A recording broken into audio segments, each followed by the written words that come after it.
Você percebeu que a foto de capa dos vídeos falando sobre os momentos da minha autobiografia, elas contêm a mesma foto, só tem uma alteração no número do vídeo, exatamente pelo motivo que eu comentei ontem no vídeo de quinta-feira, onde eu falei que eu era muito tímido, muito pouco gostava de me expor, de tirar foto, filmar, então nem existia. Acho que essa época ainda nem existia gravação, né? Bom, telefone então nem se fala. Celular, imagina, a coisa que anos depois iria aparecer. Nem se cogitava a possibilidade de. Mas isso ao longo dos vídeos vai mudar porque cada vídeo cada etapa, cada momento da minha autobiografia é um momento diferente. E a cada época, a cada episódio, a cada capítulo, vai mudar. E imagina, né? Mais pra frente, novos capítulos virão, lógico, e cada um com uma... Mais pra frente, lógico, cada um com uma capa diferente, ilustrando momentos da minha vida. Estou falando da minha autobiografia, na verdade. E hoje nós vamos para o segundo capítulo da minha autobiografia. E te convido, caso você ainda não tenha se inscrito no canal, inscreva-se, ative o sininho de notificações e fique comigo até o final do vídeo, porque hoje tem uma etapa bastante diferente e de muitas mudanças na minha vida. Basta você ficar comigo até o final do vídeo, ok? Desde que eu nasci, eu morei sempre no mesmo lugar, numa esquina entre duas ruas bastante conhecidas lá no bairro, lá em Torres, a minha cidade natal, que fica exatamente na metade do caminho entre o rio Mampituba e o hospital onde eu nasci. O rio Mampituba ele acabou ficando famoso alguns dias atrás, porque é um rio que divide os estados do Rio Grande do Sul e Santa Catarina. E tem uma ponte pêncil feita de madeira que cruza um estado e outro, as cidades de Torres e Passo de Torres, já no estado de Santa Catarina. Então é uma ponte pêncil, que ela é de madeira e apoiada por cabos de aço. Só que alguns dias atrás viralizou um vídeo na internet falando sobre o rompimento de um desses cabos de aço. E várias pessoas caíram no rio. E tem uma altura entre a água, o rio e a ponte, tem uma altura de 6 metros. A base da ponte, a largura, aliás, desse pedaço de madeira, ela tem 1,5 metro de largura. E suporta, isso tem uma placa, tanto no pórtico do lado de Torres, quanto no pórtico de entrada da ponte, do lado de Passo de Torres, já estado de Santa Catarina, tem uma placa informando que o limite máximo são 20 pessoas por passado, só podem subir 20 pessoas por vez. É o peso máximo que a ponte suporta. Só que no dia que aconteceu um acidente lá, que a ponte virou, estavam mais de 100 pessoas passando ao mesmo tempo sobre a ponte, que tem limite máximo de 20 pessoas, olha só. E tem lá avisando, né? Foi na época, inclusive foi nos dias de carnaval, agora há pouco. Imagina só, limite máximo 20 pessoas por vez. Passaram mais de 100. Todas caíram, inclusive parece que tem um guri de 20 anos que ainda não foi encontrado. Pelo menos é a notícia que eu tenho. que ainda não havia, até agora, notícia que eu tenho que ainda está desaparecido. Não sei se o momento que eu estou gravando o vídeo hoje, até o momento dele ir ao ar aqui no canal, pode ser que de repente ele tomara que encontrem o rapaz e com vida. Imagina, um guri novo, né? 20 anos. Bem, mas o que acontece aqui? Morei sempre no mesmo lugar. Numa esquina onde, desde que nasci, não é? Uma esquina, bem na esquina, logo que eu era criança ainda, mostrado na foto do vídeo de ontem, do de hoje também, porque ainda não tenho foto mostrando novas etapas da minha vida, porque eu já comentei no vídeo mesmo de ontem, que eu sempre fui uma pessoa muito retraída quando criança. Não gostava de me mostrar, não gostava de foto. Bem diferente de agora. Concorda comigo? Pois é.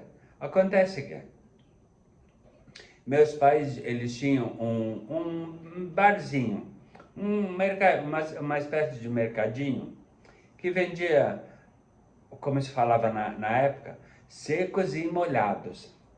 Bem na esquina, e a nossa casa era grudada com esse mercadinho. Na verdade, o mercadinho era uma extensão da casa, ou a casa uma extensão do mercadinho, ou vice-versa. Entenderam, não é? Bem na esquina, e do lado funcionava um salão de cabeleireiro. Cabeleireiro esse que existe, inclusive até hoje, está lá no mesmo lugar, com algumas alterações que eu vou falar ao longo de vídeos futuros. Inclusive o cabeleireiro, Luiz, cortou meu cabelo por anos. Inclusive, depois que aconteceu o que vai acontecer futuramente, que vocês já estão sabendo, mas eu vou falar detalhes muito, mas muito pormenores ao longo dos vídeos, falando sobre a minha autobiografia.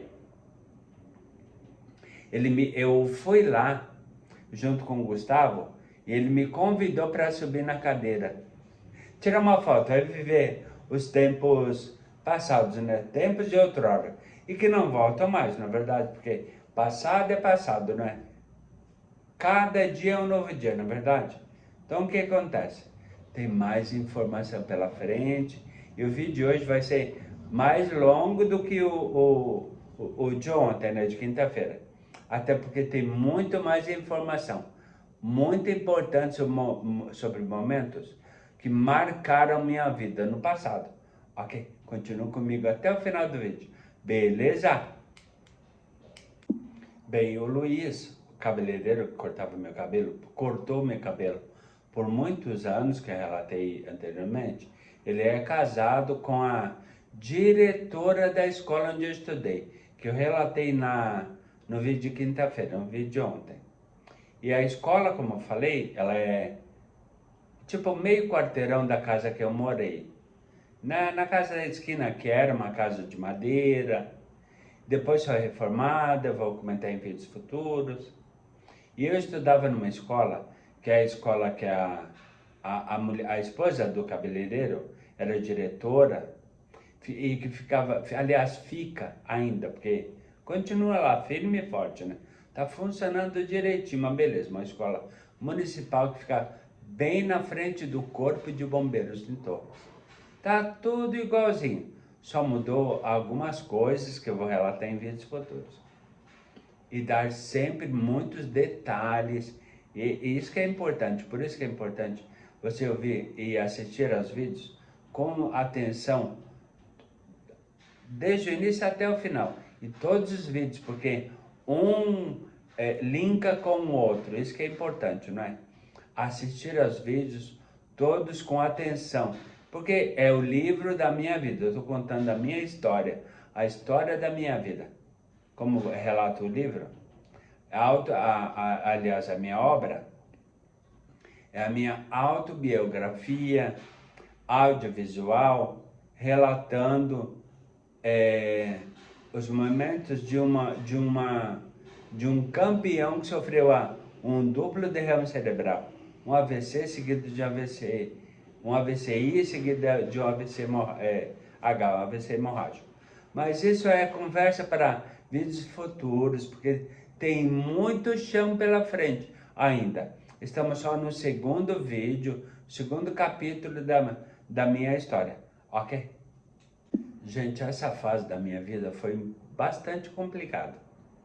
Quando eu estudava nessa escola que comentei anteriormente, é uma escola municipal, tudo, e tem aquela coisa sei lá, cada criança era cuidada de uma determinada forma, né?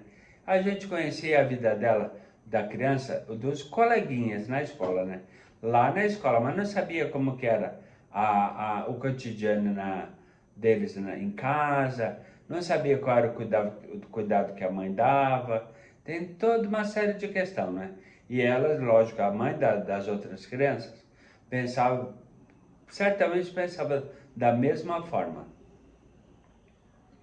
E era uma época que eu tinha muito, olha, direto, muito piolho. Gente do céu. Eu ia, olha só, em determinadas épocas dessa minha idade, entre 8, 9 anos de idade, olha só, tinha muito piolho. Então, olha só, a mãe passava Neocid. Lembra aquela latinha amarela com pozinho branco? E enfiava aquilo na cabeça para matar os piolhos. Piolho, lêndia, tudo mais. E aí pegava, colocava uma fralda. Era meu turbante. Eu ia de turbante para a escola. De fralda de criança mesmo. Fralda de pano. Gente do céu, tô me lembrando como se fosse agora. Engraçado, não é? Agora é engraçado, mas naquela época eu ficava tão bravo. Teve inclusive uma época que uma professora minha, chamada, nunca esqueço, Lorena, eu ainda estava na primeira série. Primeira ou segunda, eu não lembro, acho que primeira, viu? Primeira para segunda, eu não lembro. E ela pegou meio que tirou sarro da minha cara, por eu estar com piolho. Lógico, sabia que era devido ao piolho, né? Aí eu fiquei com uma raiva, mais uma raiva dela. E ela veio, sei lá, ela veio tirar meio que onda da minha cara. Eu fiquei, mas olha, com uma revolta. E ela veio perto de mim, não sei, eu não lembro exatamente por o que ela veio fazer perto. Eu acho que ela veio conferir se eu tinha algum piolho mesmo. Porque professoras naquela época tinham preocupação. Agora, as famosas tias, elas tinham uma preocupação com os filhos. Com os alunos, aliás. Como se fossem filhos dela mesmo. Mais ou menos como algumas fazem atualmente. Nem todas, não é? Só que fiquei tão revoltado com a professora Lorena. Quando ela chegou perto de mim, eu comecei a dar chute na canela dela, de tão revoltado que eu fiquei. Olha que mais. Sério, gente, olha, tô me lembrando disso agora. E ela, calma, velho, eu só quero ver como é que tá, se tem algum ovinho, alguma lêndia, não sei o que lá. Eu, sai daqui, sai daqui. Eu comecei a chutar as canelas.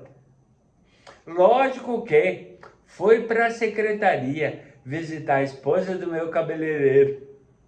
Aí pronto. Mas olha, depois disso nunca mais, viu?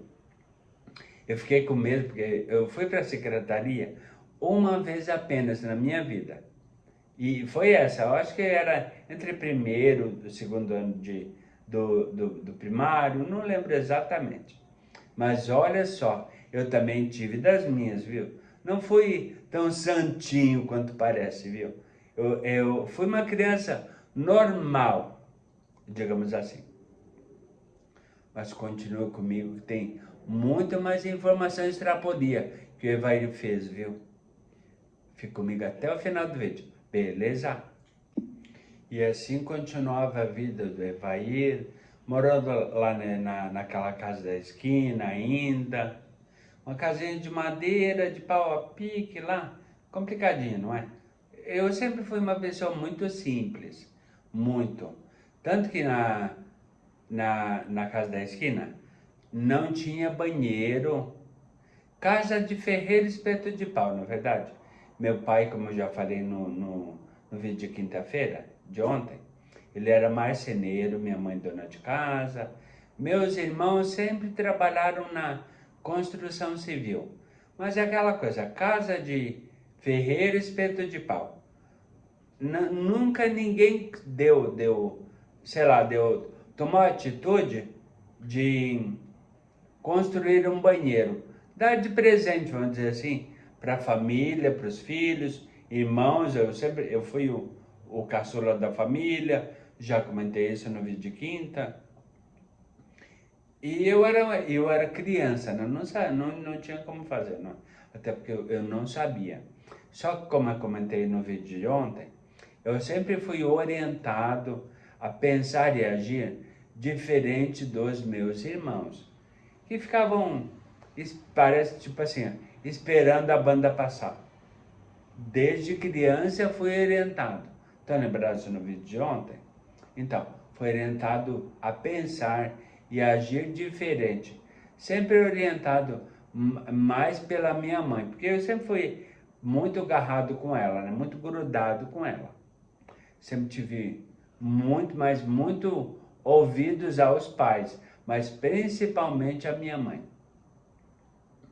Então, de certo, pode ser que a intenção dela com o filho caçula, que sou eu, desde aquela época, era me colocar num trilho, vamos dizer assim, num caminho diferente dos outros irmãos que já eram já adultos, tudo mais. E eu era o caçula, né? Caçula. A minha diferença para o meu irmão acima de mim, porque eu não comentei, eu não relatei ontem, eu sou mais novo de uma família de 8 irmãos, 4 homens e 4 mulheres. Então são 4 mulheres, 4 homens e o último, a raspinha, a raspa do tacho, como chamam. E lógico, era o bebezinho da família, não é? Tanto que eu lembro, eu tenho uma irmã aliás, tenho várias irmãs, aliás, várias não, duas que estão me seguindo com mais, vamos dizer assim, mais dinâmica aqui no canal. A minha irmã mais nova e a minha irmã do meio, acima da mais nova. Elas me seguem aqui, estão inscritos no canal, tudo. Vamos assistir agora, certamente vão fazer algum comentário. E eu tinha isso comigo. Lembra que eu falei que era lá no vídeo de quinta-feira, que eu era muito desconfiado? Então, sempre fui muito desconfiado. E eu sempre desconfiei que os irmãos tinham muito ciúme de mim. Não sei, ciúme por ser o irmão, o neném da família, o filho mais novo, caçula, ou de repente porque os pais, ou principalmente a mãe, com quem eu era muito agarrado, muito grudado, eu tenho certeza que eles tinham ciúme de mim. Mas eu não sei, eles vão ouvir, vão falar se é verdade isso ou não. Quem sabe? Ou então vão só entrar por um ouvido e sair por outro, não sei. Mas continua comigo que tem mais informação pela frente, ok?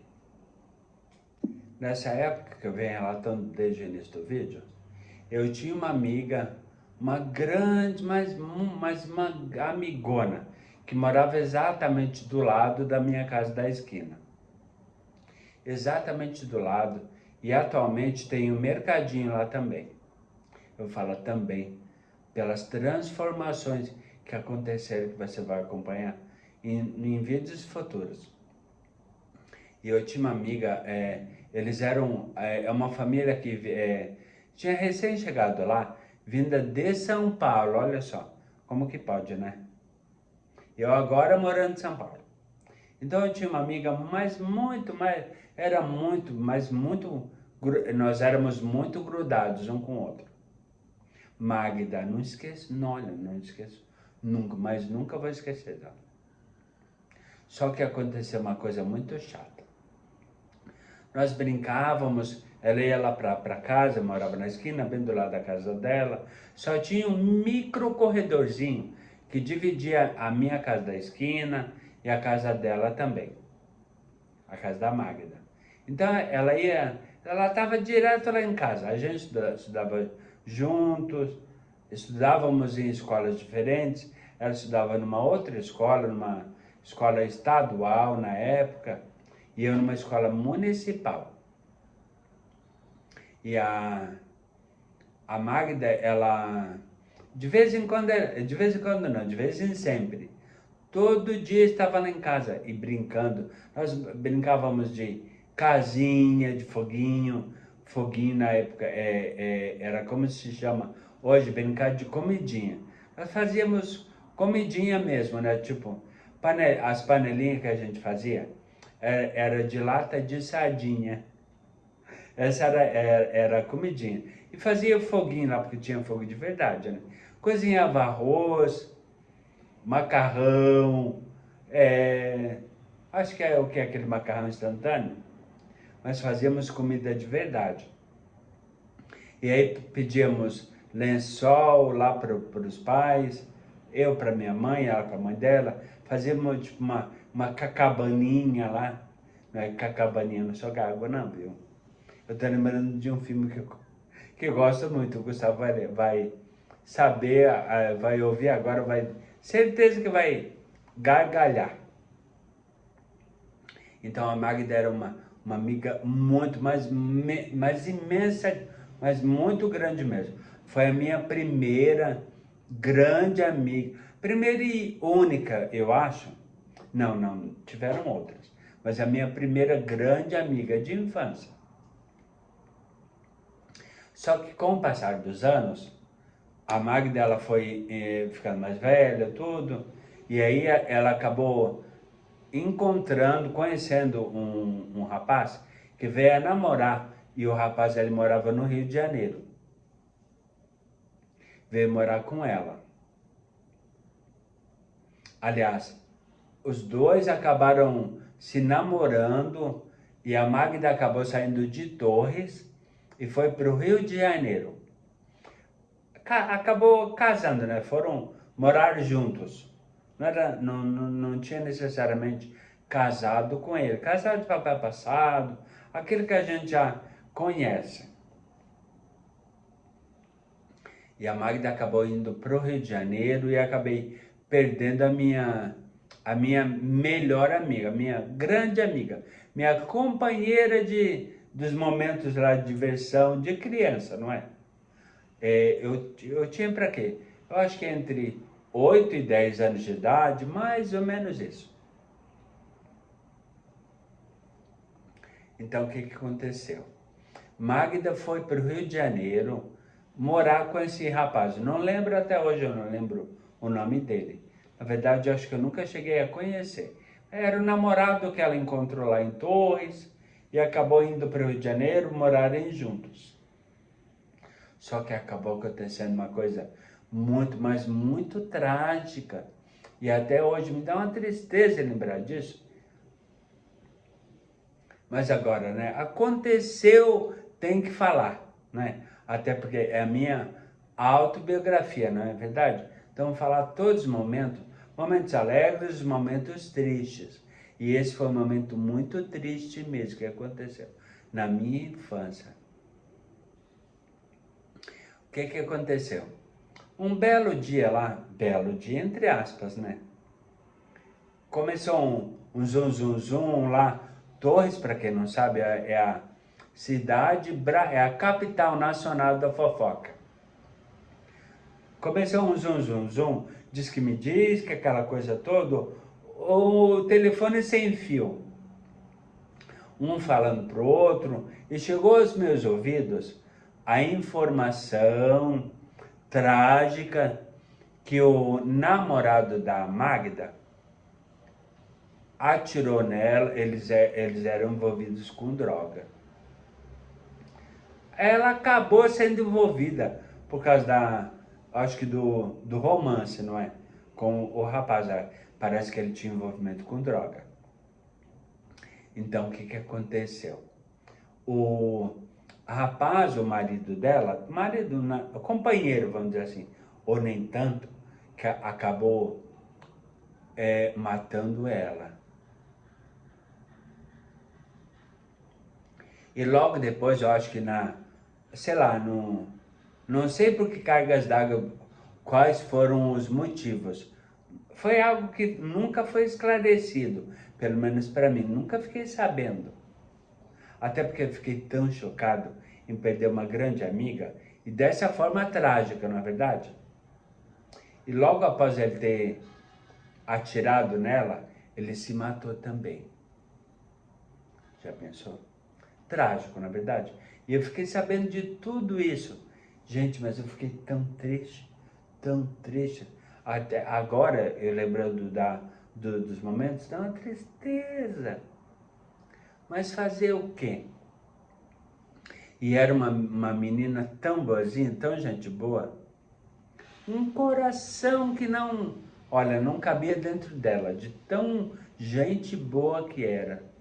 Gostava muito, mas muito dela mesmo. Era aquela amigona, foi minha primeira grande amiga. Imagina de uma hora para outra, tu saber que o teu melhor amigo morreu e dessa forma trágica ainda. Complicado, não é verdade? Bem, aí fiquei eu lá desolado, sem amigo, não tinha o que fazer. Mas e agora? Foi então que, 2 ou 3 anos depois, meu pai acabou mudando, trocando a casa. Construí uma nova casa, exatamente no mesmo lugar. Nunca mudei desde que, como eu comentei desde o início do vídeo, nunca mudei de lá. Sempre morei desde que nasci, morei no mesmo lugar. Conheço lá a cidade, aliás, conheço como a palma da minha mão. Cada centímetro de Torres e do bairro principalmente, conheço tudo, absolutamente tudo. Então meu pai acabou construindo uma nova casa. Continua sendo de madeira, sempre morei em casa de madeira, tudo. E o armazém que nós tínhamos a vendinha, né, bem na esquina, anexo à casa, acabou sendo evoluindo lá para um armazém mais, vamos dizer assim, que melhorzinho, construído de material lá de tijolo, cimento, tudo mais. E aí tinha um acabamento mais tranquilinho, mais bonitinho. Tinha tinta, inclusive eu nunca esqueço disso. Uma tinta de rolinho que quando passa o rolo, ficou adesivo, alguns desenhos, como se fossem pintados na parede. Era uma tinta, um rolinho especial daquela época, que dava uma fachada, um destaque. Uma faixa desse rolinho lá, essa tinta de rolo. Mas bem legal. Para a época era uma modernidade. Então continuava eu morando lá no mesmo lugar, um armazém novo, casa nova de madeira, uma casa tipo um varandão, toda de madeira pintada, toda de verde com aberturas brancas. E a casa era dividida exatamente desse jeito. Na esquina ficava bem na esquina, bem no bico, onde era o armazém antigo, ficava o quarto da minha mãe e do meu pai. Uma janela dava para uma rua e a outra janela para outra rua, porque era bem na ponta, né? E o bico, onde era o armazém, era bem na esquininha, bem na pontinha. Então tinha uma janela para uma rua e a janela para outra rua, no mesmo quarto do casal, dos meus pais. bem do ladinho, tinha a sala, tudo em madeira. Tudo em madeira. A porta lá, a porta da sala, também de madeira, pintada de branco. E dividindo meu quarto, aliás, quarto deles, a sala, logo depois entre a sala e o quarto deles, do outro lado estava o meu quarto, meu e do meu irmão acima de mim. Vou falar mais detalhes futuramente desse meu irmão acima de mim. Temos uma diferença de quê? Acho que uns 4, 5 anos, se não me engano. Não tenho certeza, viu? Mais ou menos isso, eu acho que é isso. Dormíamos lá nesse quarto, eu e meu irmão, num beliche. Como ele é mais pesado, eu dormia embaixo, eu dormia em cima. Meio que aquela ordem, né? Para evitar, de repente, queda o lastro, o estrado da cama, quebrar. Dorme mais leve, como eu sempre fui magrinho, o Evair em cima e o irmão dele embaixo. E tinha porta a divisão dava entre um cômodo e outro, tinha porta? Não, era cortina. De tecido, um tecido meio grossinho, pintado meio que de marrom, uma cor meio terrosa, tipo cor de terra. Estampadinho, lembro detalhes, olha, tá tudo aqui na minha caixinha de Pandora. E continuei lá por muitos e muitos anos. E lógico que, como o meu quarto, o nosso quarto, meio do meu irmão, ficava exatamente grudado com o armazém, o mercadinho lá. Vou chamar de armazém, porque era bem pobrinho mesmo, né? Bem michuruquinha, né? Coitado. Era o que se podia na época, não é? Então, o nosso quarto ficava bem coladinho com o mercadinho. E tinha uma porta de madeira também, que ligava o nosso quarto ao armazém. Vou chamar de armazém, acho que combina mais. Ao armazém, de secos e molhados. Mas vendia de tudo, né? Tinha pinga, tinha pão, cachaça de garrafão. O povo ia lá tomar pinga. Tinha até inclusive um homem muito conhecido e que ele ficou conhecido lá pelo Homem do 20. Gente, ele ia lá tomar. Todo dia ele tomava um martelinho e ele sempre pedia, entregava uma moedinha de 20 centavos. Já pensou? Tomava um martelinho, sei lá, acho que desse tamanho, não lembro muito bem. Meio martelinho.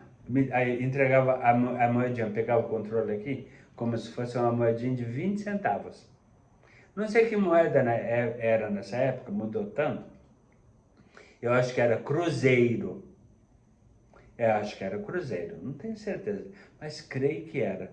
Então eu chegava lá, o Homem do 20, então ele chegava na época, lá no armazenzinho, no balcão, e eu estava lá junto com a mãe, porque a mãe sempre me orientou, me puxava para eu ajudá-la lá no armazém. Por isso que eu fiquei, acho que meio que com essa veia de atendimento ao público, devido à influência da minha mãe já. Eu devia ter, eu acho que uns 10 para 11 anos, não sei. Mais ou menos nessa época. Mas amanhã vai ter mais detalhes ainda, viu? Porque como eu já falei, todo dia, de segunda a segunda, tem vídeos aqui no canal contando sobre a minha autobiografia. Beleza? Então, até amanhã, excelente noite. Fique com Deus. Beijo no coração e até amanhã. Tchau!